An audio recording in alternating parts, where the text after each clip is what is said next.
এই দাদা দাদা পড়ে যাবে পড়ে।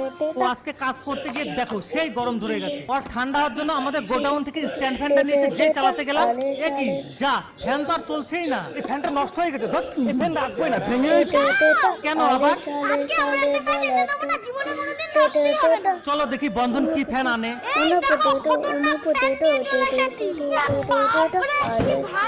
এই ফ্যান নষ্ট হবে না? তাহলে এবার আনবক্সিং কে করবে, আমি না তুই? তুমি করো। প্রথমে পেয়ে গেছি দেখো পাখা আর কভার, তারপরে পেলাম একটা ডান্ডা, আর এটা হলো দেখো স্ট্যান্ডের নিচের পার্ট, আর লাস্টে দিয়েছে দেখো একটা মোটর। দেখি আর কিছু দিয়েছে নাকি। আরে বাবা, স্ট্যান্ড ফ্যানের আবার রিমোট। ঠিক আছে, এবার সেট আপ করে নি। আর লাস্টে পাখা আর এই কভারটা লাগালেই দেখো ফ্যান পুরো রেডি হয়ে গেছে। এবার চালিয়ে দেখো কেমন চলে। 1 2 3। ও মাই গড গাইস, ফ্যান চলছে।